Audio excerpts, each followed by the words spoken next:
നമസ്കാരം. നമ്മൾ കേരള സമൂഹവും വാണിജ്യ സംസ്കാരവും ബികോമിൻ്റെ MDCയിലെ രണ്ടാമത്തെ മൊഡ്യൂളിൻ്റെ ഒരു മോഡൽ ക്വസ്റ്റ്യൻ പേപ്പറാണ് ഈ ഒരു വീഡിയോയിൽ നോക്കുന്നത്.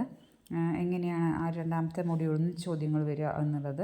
അതിലൊരു ചോദ്യം ഇങ്ങനെയാണ്: മധ്യകാല മണിപ്രവാള കൃതികളിൽ കടന്നു വരുന്ന കച്ചവട ചരക്കുകളുടെ ചരിത്ര പ്രാധാന്യം എന്ത് എന്നതാണ്. അതുപോലെ സോപാന സംഗീതം, അതിൽ കലയും കച്ചവടവുമായുള്ള ബന്ധം, അതായത് കലയും ജാതിയുമായിട്ടുള്ള ബന്ധം ഒക്കെ പറയുന്നത്. കച്ചവടമല്ല.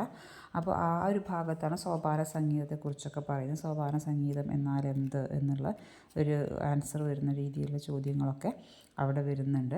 അതുപോലെ കുടിൽ വ്യവസായങ്ങളെക്കുറിച്ച് പറയുന്നുണ്ട്. കുടിൽ വ്യവസായങ്ങളും ഗ്രാമീണ സമ്പദ് വ്യവസ്ഥയും തമ്മിലുള്ള ബന്ധം എന്ത് എന്ന് പറയുന്നുണ്ട്. നിങ്ങളത് വായിക്കുകയാണെന്നുണ്ടെങ്കിൽ മുൻപ് ഒരു വീഡിയോ ചെയ്തിട്ടുണ്ട്, അതൊക്കെ നോക്കുകയാണെന്നുണ്ടെങ്കിൽ നിങ്ങൾക്ക് കറക്റ്റ് ഉത്തരം കിട്ടുന്നതായിരിക്കും.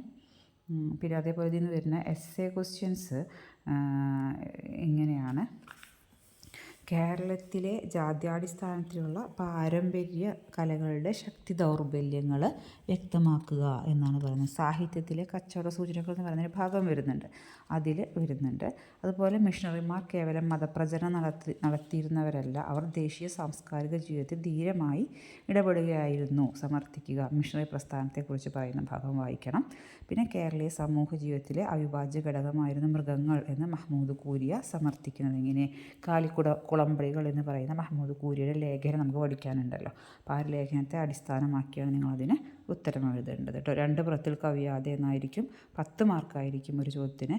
2 ഓപ്ഷൻസ് ഉണ്ടാവും, ഒരെണ്ണം അറ്റൻഡ് ചെയ്താൽ മതിയാവും. അങ്ങനെയാണ് എസ്സേ ക്വസ്റ്റ്യൻസിൻ്റെ ഒരു ഘടന എന്ന് പറയുന്നത് കേട്ടോ. അപ്പോൾ okay, thank you so much.